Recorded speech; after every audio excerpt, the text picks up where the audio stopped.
Start then. It's already a few minutes after 9.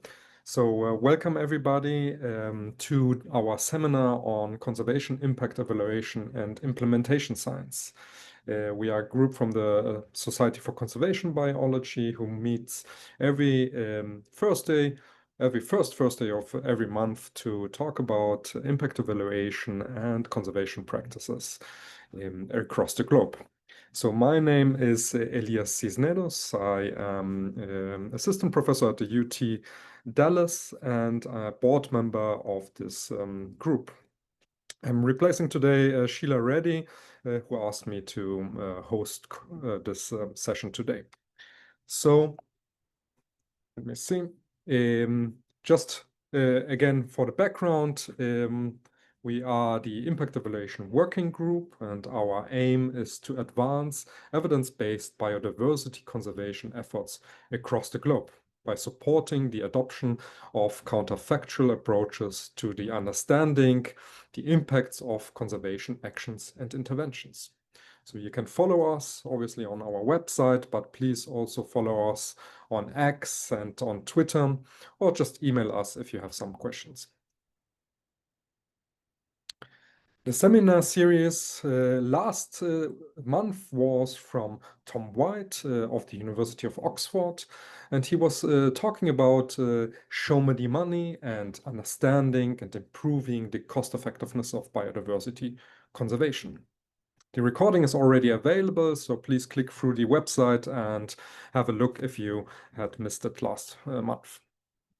Today, we are welcoming Gonzalo Pons, which is Program Director on Climate and Environmental Program for the Innovations for Poverty Action. And he will be talking about discovering and advancing what actually works in his institution, the IPA's approach and its new climate and environmental program. So please welcome everybody. No, it's some housekeeping, of course, first.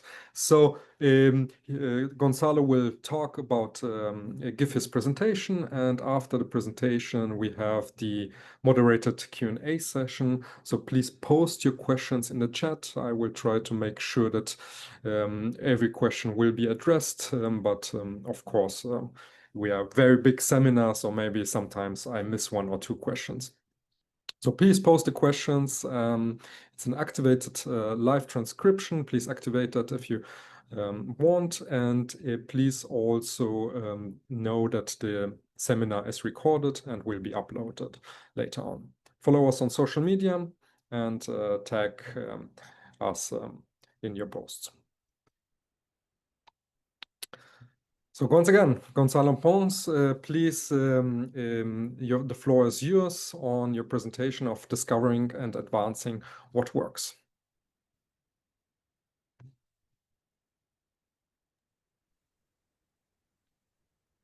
Hello. Hi. Thank you very much. Let me share my screen.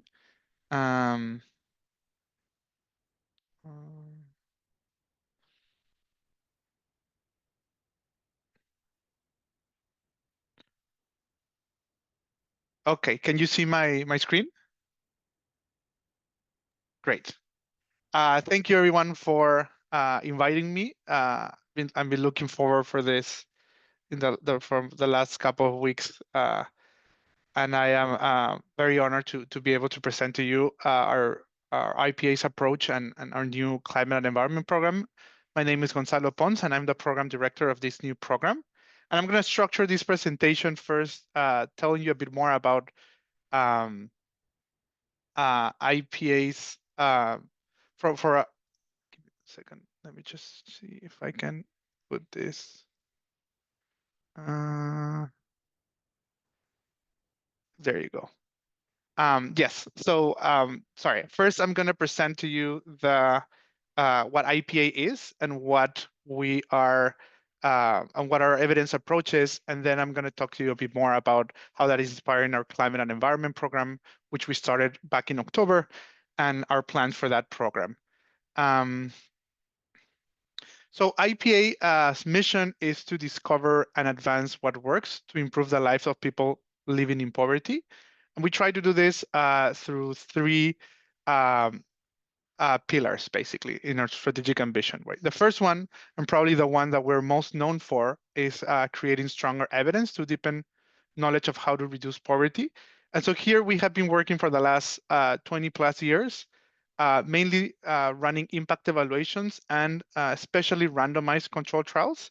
But since the last few years also, we have been incorporating not only RCTs, but also working more on like the piloting side, qualitative research when it's needed, um, and also when we are able to do more very rigorous quasi experiments, we also do that, right? And to start, uh, just wanted to say that right off the bat that it's not that we think that RCTs are the only tool that is needed or that can be helpful for achieving evidence-based policymaking. It's just one that we think has a very important place within those all those tools, and that we have the expertise and the capacity to support researchers trying to do that on, especially in developing countries where it's sometimes more difficult, right? However, after a few years doing only that or mainly that, uh, as you have probably also seen in your own work, we realized that just having more evidence doesn't mean necessarily that it's impacting policymaking, right? And so we invested a lot of our strengths and time now on the second pillar, also of sharing evidence strategically to influence conversations and inform decisions. And what this means basically is that we have basically an army of policy managers on the field, uh, building that long-term relationship um, and trying to ensure that policy making from our partners, either government or large organizations that are implementing projects, use not only the evidence that we generated, but also the evidence out there. Um, we also have sectoral programs, and so basically in which we have people specialize on a specific topic or area. And so we try to also advance and share the evidence strategically through that side. And we have people also specialize on scaling.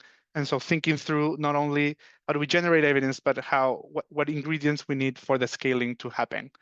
And third, even if we share that evidence strategically, sometimes we need to support decision makers having the tool to use that evidence. And so we have a third pillar in which we, for example, have basically two units, one called embedded labs, in which we embed an IPA staff into a government agency, and in that process support them, looking at what data they have, how they can use that data better, how can they generate more data using administrative systems, and also how they can think about this experimental approach to take decision.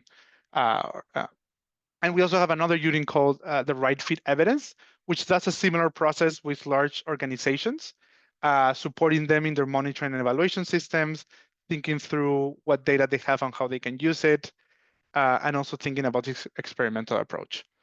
And so one of the things that help us do this work, and one thing I wanted to say is that key to this work is the partnerships that we have. And so we work a lot connecting basically researchers to partners on the ground. And that's something that has helped us a lot in our model of work, right? And supporting researchers and policymakers as well. And so we have 17 country offices. And so we take a lot of pride of our geographical footprint and how that helps us leverage our work. And so we say 17 country offices, but we actually have worked in more than 50 countries. So for example, in Latin America, we have country offices in Mexico, in Colombia, and in Peru, but we have worked a lot, for example, in the Dominican Republic, in Bolivia, in Paraguay. In Africa, we also have offices on West Africa. We have on Cote d'Ivoire, on Nigeria, on Ghana. On East Africa, we also have offices in Kenya, Malawi, Zambia, Tanzania, and other countries. And in Asia, we have right now the Philippines office, but we have worked also a lot in Bangladesh and in Myanmar, for example, right? And so altogether in our 20 plus years, we have done more than 950 evaluations to date. We have more than 600 researchers in a network, and we have more than 700 partners. Um, And so going a bit more into how we approach this evidence generation, right? And this experimental approach that we take. We think that there are many interventions that are in different stages of maturity. And depending on that stage, uh, the learning process that they need is different, right? And so at the beginning, we start with the ideation process, and we can support our partners, identifying well the problem, thinking through the theory of change, which is something that we work a lot with our partners, and thinking through what interventions can, target those problems and what assumptions we have there. Then we do a lot on refinement, and so we do a lot. We try to work a lot with our partners on doing small pilots, special implementation pilots, and when it's possible, trying to include some already, different options, and doing either some data collection there or some monitoring or some even interviews. Then we go to the stage of proving the concept, right? And so once we have piloted intervention successfully, we try to test the final outcomes, usually using a randomized control trial. But we have also, as I mentioned, done also other type of evaluation when we can ensure that they're rigorous. Um, and this part, or this step from refinement to proof, is actually pretty important for us. Often we're approached either by a researcher or a partner with an idea that they want to do a randomized control trial, and because they know that's what we're known for, they approach us, and they want to directly go for the randomized control trial. But as you know, it is actually pretty time consuming and expensive to run a randomized control trial. And so when we don't find the intervention to be at that point where we know already what the assumptions are, we have tested in the field to see how it would at least operationally work, we try to encourage them to go back and try to refine it first in the field, right? And so that's a work that we try to do a lot um, with our partners, right? Once we have that proof of concept, we also try to work a lot, and this is something that we're actually most proud of, is trying to work on this adaptation part, right? And proving that interventions are adapted to new contexts or tweaked in ways that it could increase impacts.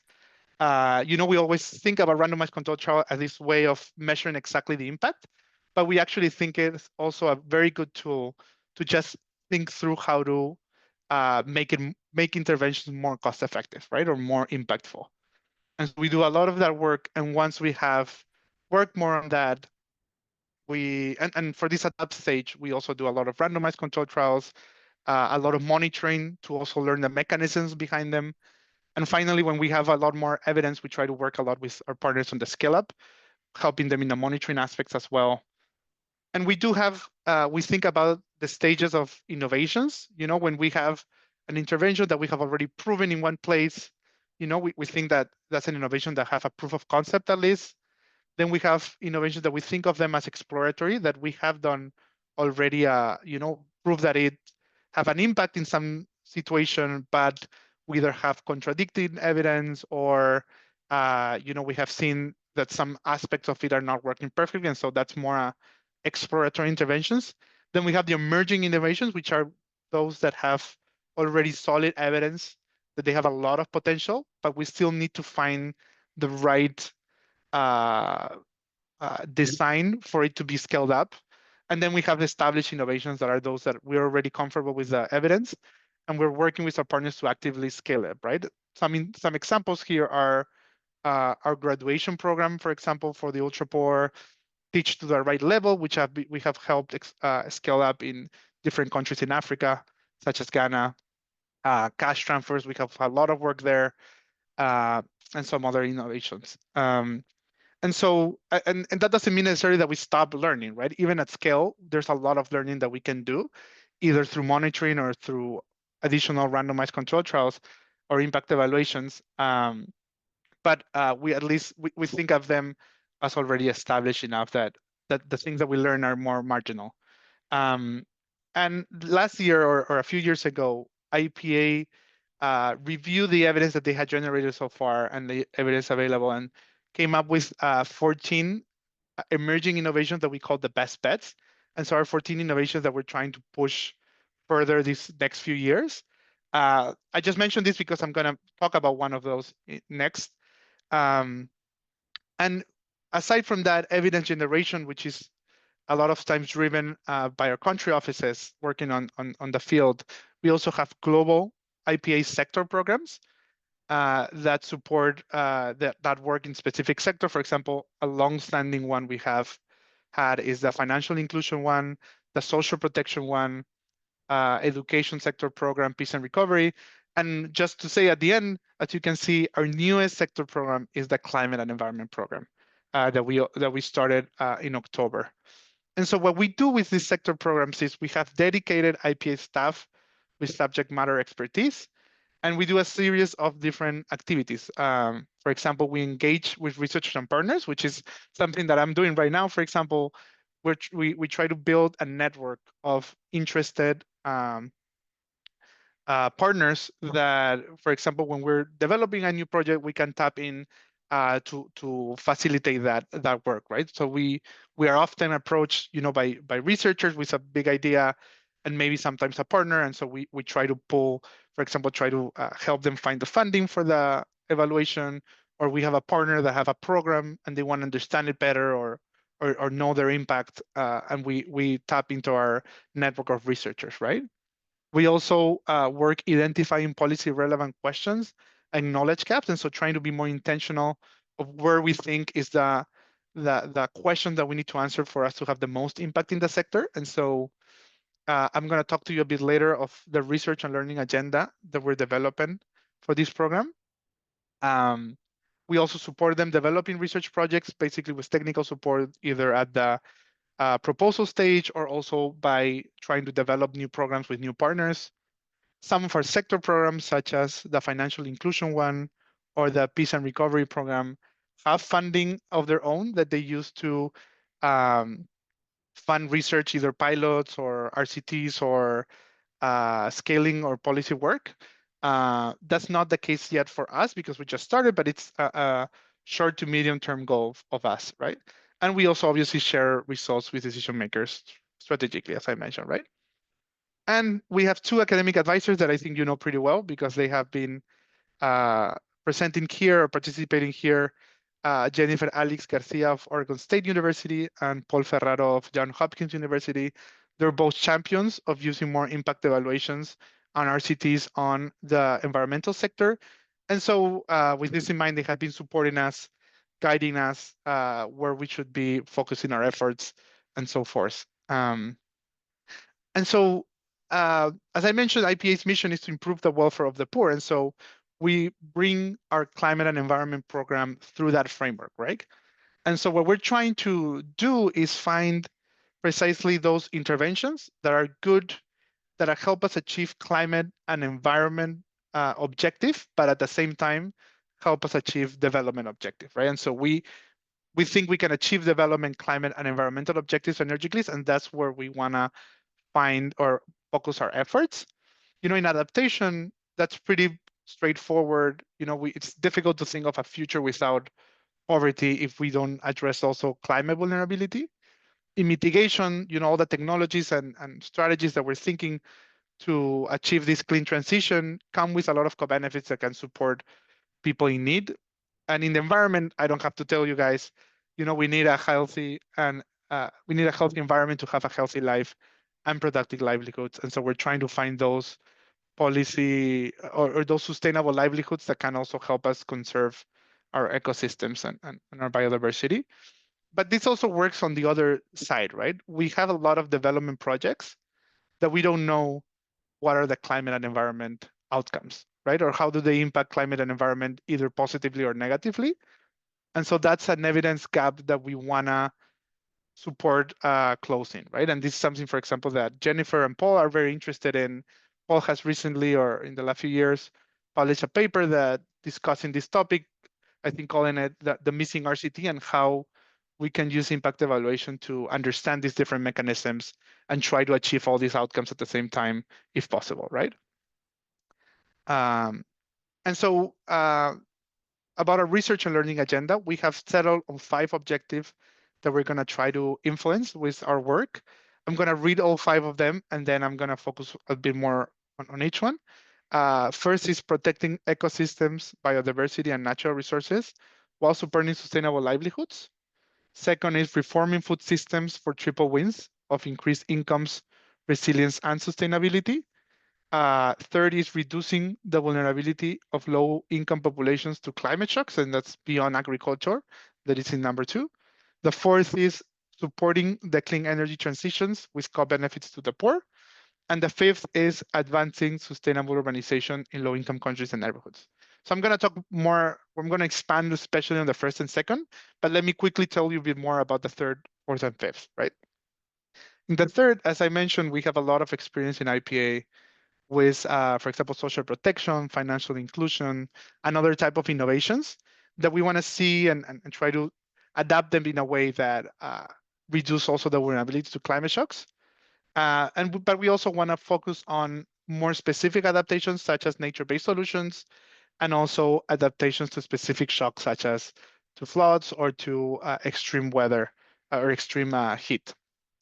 On the fourth, we believe there's a lot of technologies out there that have been tested in labs or have been used are being used in high income countries, but that the adoption in low income countries and specifically in poor neighborhoods or households is low, right? And so we think with our experimental approach, we can impact that aspect of it. And also we think that when we're trying to discourage dirty or unclean energy, uh, sometimes that ends up impacting worse the poor or low or the more vulnerable households.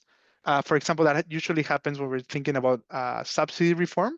And what we want to try to do is also promote research that finds ways to protect these populations while we're doing that necessary transitions, right? And finally, in advancing sustainable urbanization in low-income countries and neighborhoods, we think here of the typical things you were thinking in urban transformation, such as sustainable transport, but we want to also think about waste management and reducing air or water pollution, right?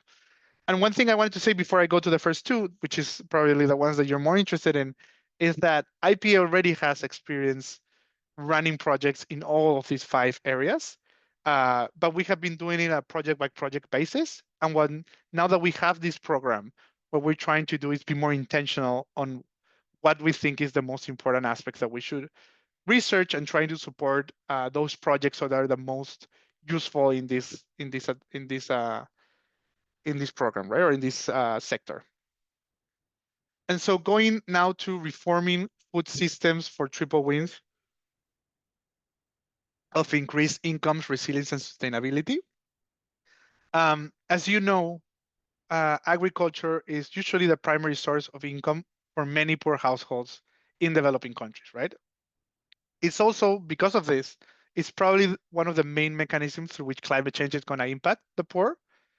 Um, and it's also in some countries, especially in developing countries, is one of the main sources of emissions and degradation, right? And so we need transformational change in this. And when I say food systems or agriculture, I also include their fishing and livestock. And so we think a climate smart agriculture approach can help us achieve, reducing the poverty or increasing incomes, reducing that vulnerability to climate change, and also helping us be more sustainable, right? And again, there's a lot of research that we can do in this area. Uh, but we are trying to focus on the ones that with our expertise and with our competitive advantages, we can have the most impact. And we think there is not on, developing the new practices or technologies and testing them in like small lab or small plots. It's more on the ones that we already know can have positive effects. How do we help them be scaled up and adopted at scale in low-income countries, especially among poor farmers or fishers, right? And so we think that's one area that we can help a lot. And also on not only measuring the productivity gains that happen in the short term, but trying also to measure the long-term resilience and sustainability impacts, right? And so we want to focus on how we support farmers and fishers to adopt technologies and practices at scale that will help them adapt to the impacts of climate change while increasing productivity and incomes, and how can we reduce the environmental and climate impacts of the agriculture sector while also protecting food security and livelihoods, right? Going to the other topic of protecting ecosystems, biodiversity, and natural resources while supporting sustainable livelihoods.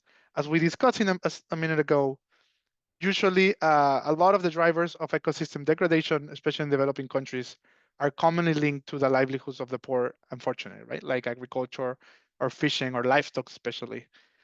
Still, and we do have a lot of interventions on mine that we have been using to try to prevent this, right? And so we have a lot of options out there. We have, payment for ecosystem services, protected areas, agroforestry, ecotourism, and other different types of interventions. But we think there's still questions on which are the most impactful interventions, and also how we can better balance this with providing sustainable livelihoods to the poor, right? And so we want to support that, but also when we're talking with our partners, one thing that comes up a lot is that we don't only want to know the impact of these things, right? We want to know how to scale them up quickly because we're already late and we already need to act quickly.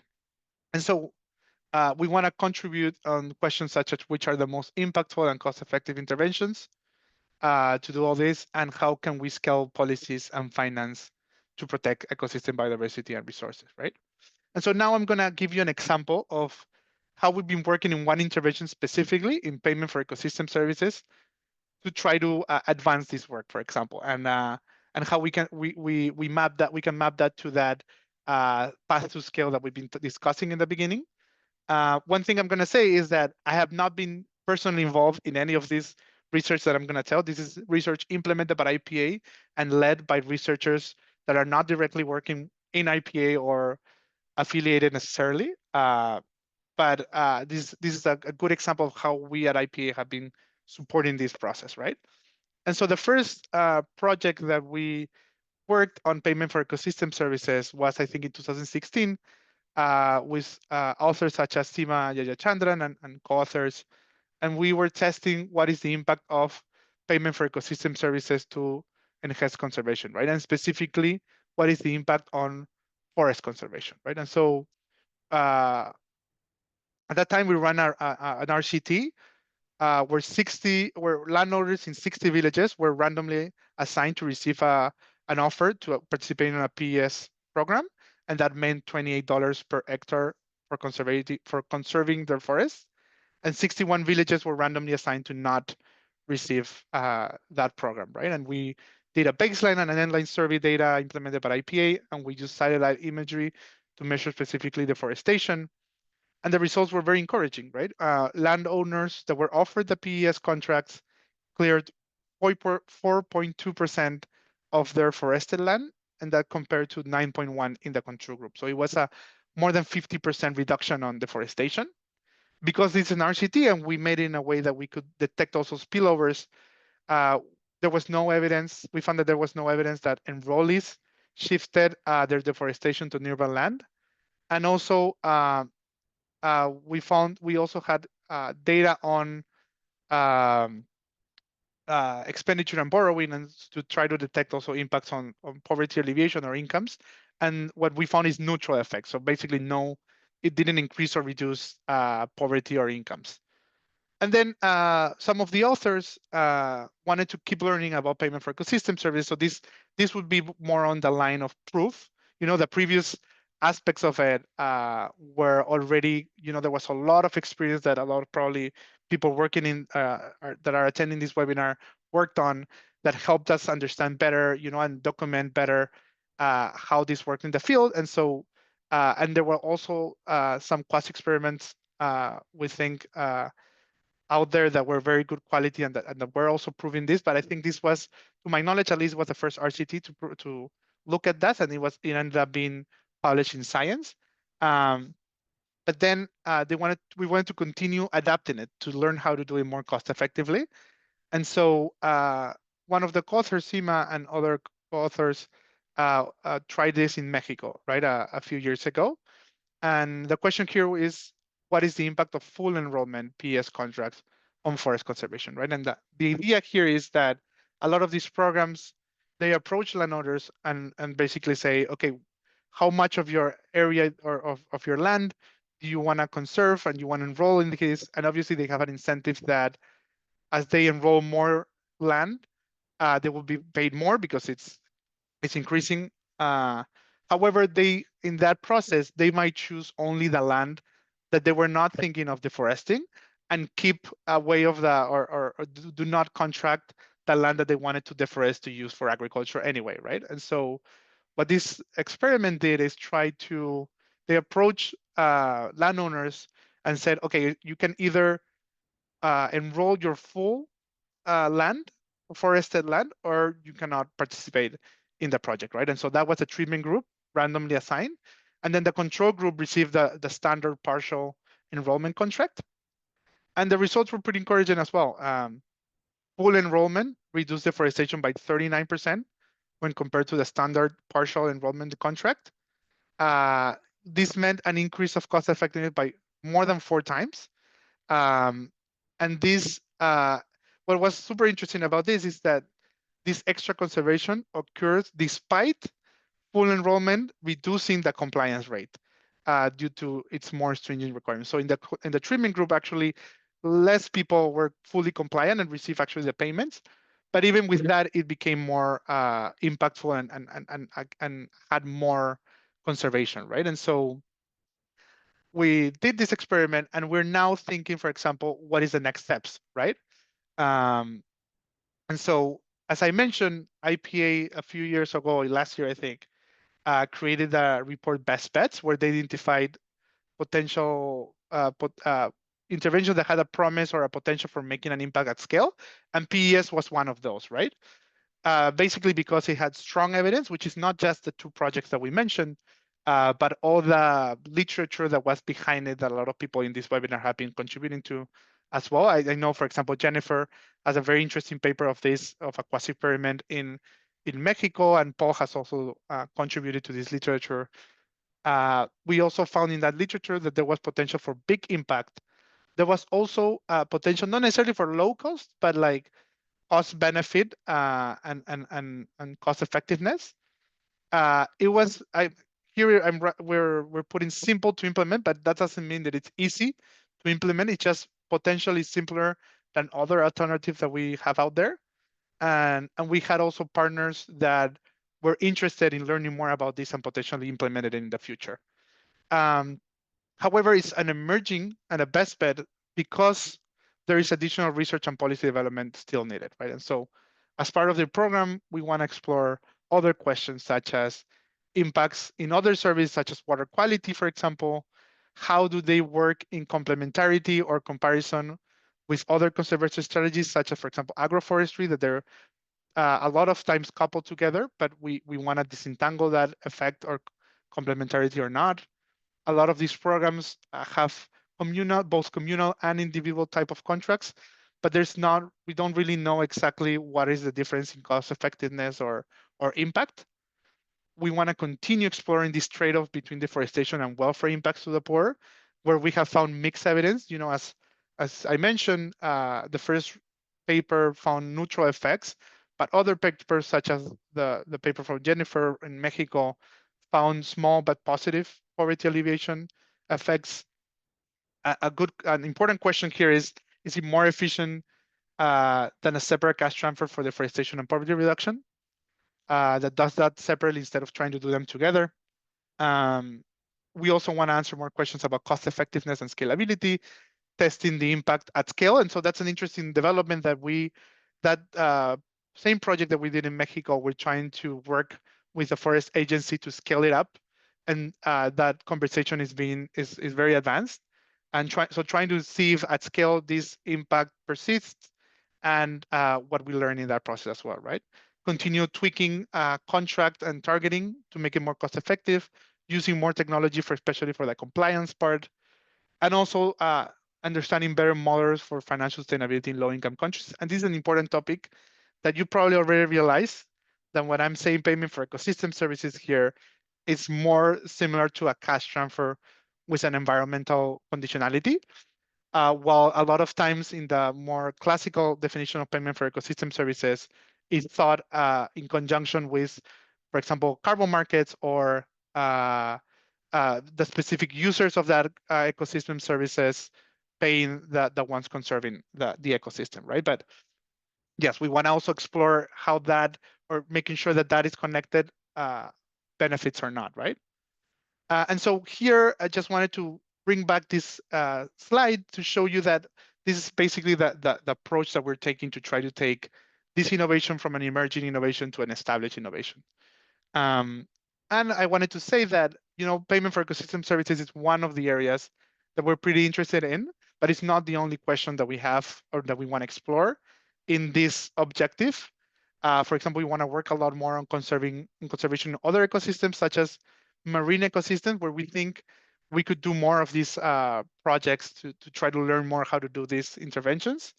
Work more on the impacts of recognition and protection of land rights, particularly indigenous land rights.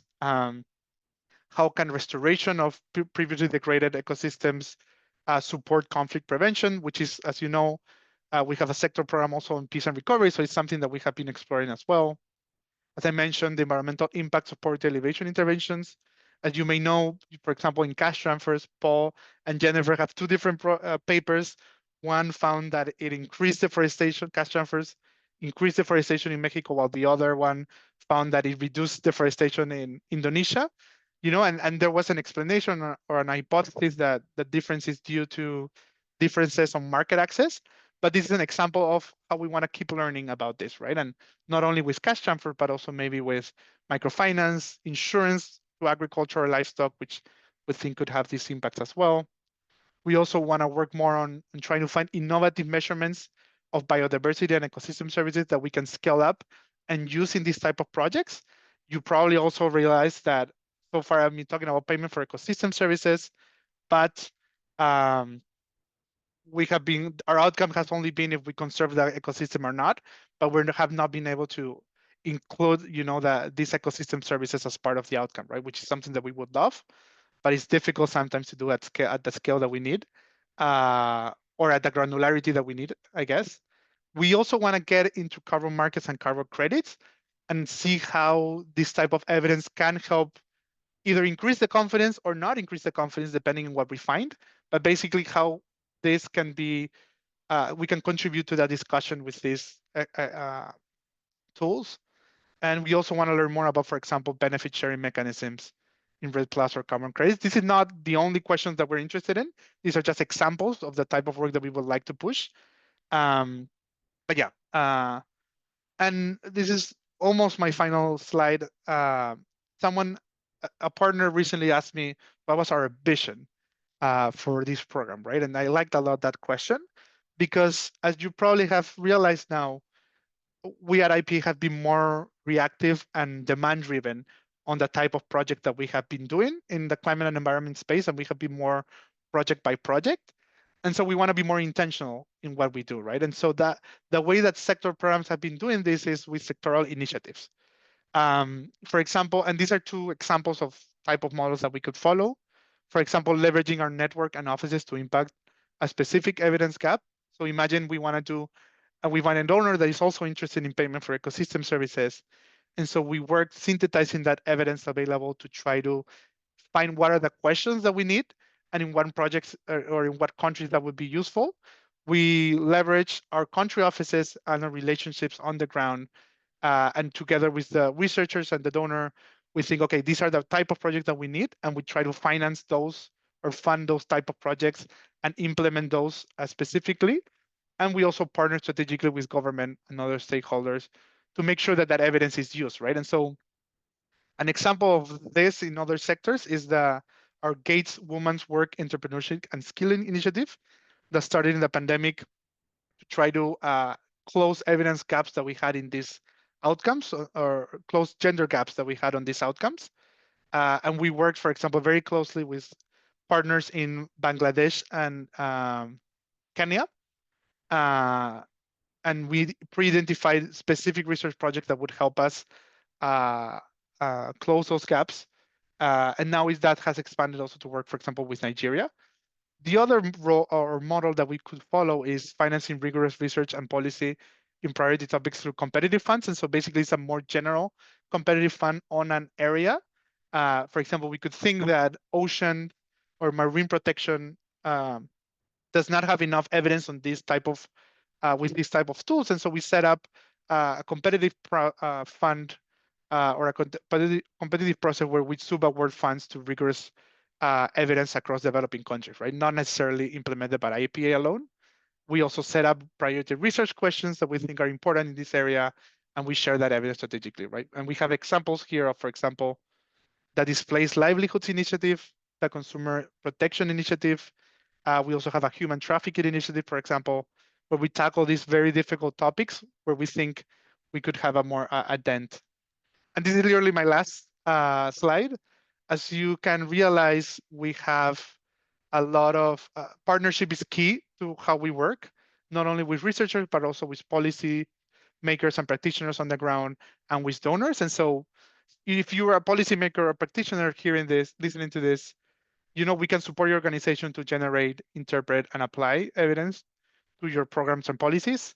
If you're a researcher, we can provide end-to-end support for research projects, for example, by connecting you with implementing partners, facilitating funding, managing finances, ensuring high quality methods and data collection, and promoting research findings, right? And if you're a donor, we can work together to support more innovative research on what works. And that's all I have. I'm sorry if I took, I think, a bit more than the time I should, but yeah, that's all from my side.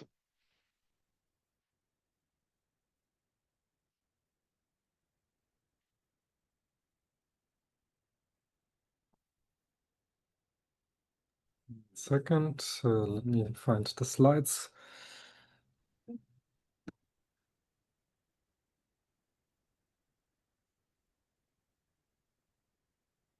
Oh,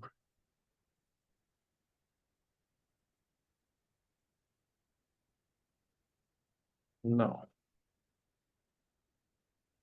So, thank you very much for this nice presentation. I'm very impressed how close you are from the scientific and then the practitioner's point. Yes, so I'm pretty sure there are many questions or people that would like to talk to you about the details. So, before we go on to the Q&A, or let's start with the Q&A and then some announcements, right? So please post your questions and then I will try to make sure to address all of them. So I have seen a few questions. One was more about the data recently. So did you collect data on these payment for environmental services programs that could tell us how they use these cash transfers, how they use the money? No? Yes. So one thing is going to be very disappointing, I'm sure, is that because I didn't implement a lot of these programs myself, I don't know exactly all the details in the background. I know probably my colleague Enrique is there, that he actually worked and he might know more about this if we collected that type of data, and he can maybe answer it in the chat to that person. But my guess would be that they did not answer. I think especially in the second program, I think we had some issues with data responses on the socioeconomic variables. And so that's why the results that they shared were mostly on the deforestation side. Even though in the first project, we tried to disentangle these also poverty alleviation impacts. I think in the second research, for example, that was not possible, but I get what you're going to. And I think that's a key question that I would like us to explore more, when I'm talking of complementarities with, for example, agroforestry or ecotourism, if we want to face that trade-off of like reducing or improving conservation at the same time improving livelihoods, I think helping them use that, or not helping them, but like understanding how they use that payments and if that help them have sustainable livelihoods, it's a key question that I would like to learn more about. So one question on like the transition from you proven that that something works, right? And how do you go about yeah, convincing decision makers to actually use this evidence? Maybe you can tell us a little bit about this. Yes. So that depends a lot if that proven part was done with the same partner or not. Mm. One thing that is very key, and that's something that we learn and that we now that's why we have the third pillar also of equipment. And so working more closely with the policymakers is that usually that happens, but that like proven to scale up happens most often when we co-develop this research project with the policymakers, right? However, there are a lot of instances, for example, that we have that proven that in another country, right? But we haven't necessarily uh, uh, transferred that evidence to this different country. In those cases, we usually try to persuade them also that while they're using that evidence, we try to include some learning process as well, not just scale it up thinking that it's going to work. And so we try to help them adapt it to the new context. We try to help them think of what is the question for their specific context that needs to be answered to and understand better if the mechanism is working the same way. Um, and so it's a process. I wouldn't say, except for the ones that we are talking about established interventions, we very rarely just go to someone and say, use this project. We already know it will work. That very rarely happens. We Mhm. usually approach them saying, we think this has a lot of potential. We should try it and test it further. But yeah, depending on how much we have involved them in the research process, that also, or they were involved in the research process, that's usually a big component of it. And like more from a political standpoint, is one question, right? So we know that that we are that the two goals of poverty alleviation and conservation are not 100% aligned, right? Mm-hmm. And that on a policy level, right, people aim for poverty reductions, right? And try to sell it maybe with conservation, right? So Mm-hmm. how would you go about this conversation with policymakers? Yeah, no, that's a great question, and something that I try to allude to when I mentioned the trade-off of that in payment for ecosystem services. Mhm. And I think in a lot of instances, we have heard a lot of these uh, a lot of times we have been talking about, for example, payment for ecosystem services as this win-win necessarily, right? As this way of uh, improving also the life of the poor while conserving ecosystems. And the evidence so far have been mixed, right? And so we uh, we have found good evidence that it at least doesn't make them worse, right? Which might be the case of other alternative to conserving forests, for example. Uh, but it's not entirely clear if they would necessarily improve their incomes, right? Because in an ideal scenario, if you would do an efficient, just deforestation reduction project, the most efficient way would be just precisely um, paying the opportunity cost that this landowner would have from their agricultural activity or whatever activity they were planning on doing. And so in those cases, for example, the impact will be neutral. It wouldn't benefit them, right? And so I think it's important for us to understand that, right? Not because that model that we have been following, not just because the model that we have been following produced neutral effects so far, means that that's the only way to do it, right? And I think if we recognize that and we find that in several studies, we can also start innovating on ways that we can actually switch that. For example, I think pairing them with some other activity like agroforestry or ecosystem or ecotourism or some other activity that would allow them to produce on top of conserving the forest and and and and uh, and paying for the opportunity cost on top of that produce some other additional income. I think that could be an opportunity, right? So uh, I think this type of research help actually with that political discussion to try to understand it better and continue innovating to actually ensure that we're doing that. But yeah, it's a great question, and it's not entirely clear to me at this point if it would be better or not to just do two different cash transfers to try to achieve them more efficiently or do them together, right? And I think we need more evidence on that. Yeah, great, thank you. Let me try to summarize also another question. So as you highlighted, obviously payment for environmental services and randomization, right? We have seen that previous beliefs were that we cannot do much with randomized control trials, for example, to assess how protected areas work, right? But of course, we could randomize on levels like how to manage protected areas and such. Hmm. So in order to find out more on the effects at the individual or at the community level, this, right? So do you have any experience with that, or are you trying to see in this direction how to promote RCTs in areas that were traditionally not seen as possible? Right. Yeah, no, that's a great question. Thank you. Uh, and one thing I wanted to say is that as IPA, we is as I mentioned at the beginning, it's not that we believe RCTs are the tool to answer everything, right? Mhm, But we do believe that it's a good tool to answer a lot of questions, and that it's a lot of time is not being used not necessarily because it cannot be done, but because we don't push enough or we don't think enough through how we could use it, right? And what you're describing is a perfect example of that, right?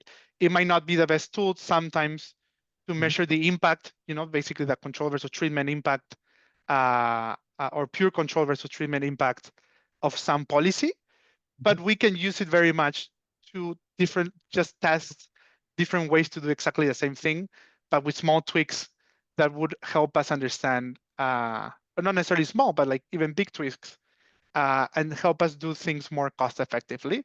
And I think this is going to be a big area of this program, to be honest, right? I think a lot of the research already being done, not with RCTs, not even maybe sometimes with impact evaluations, give us a lot of information also that help us make decisions.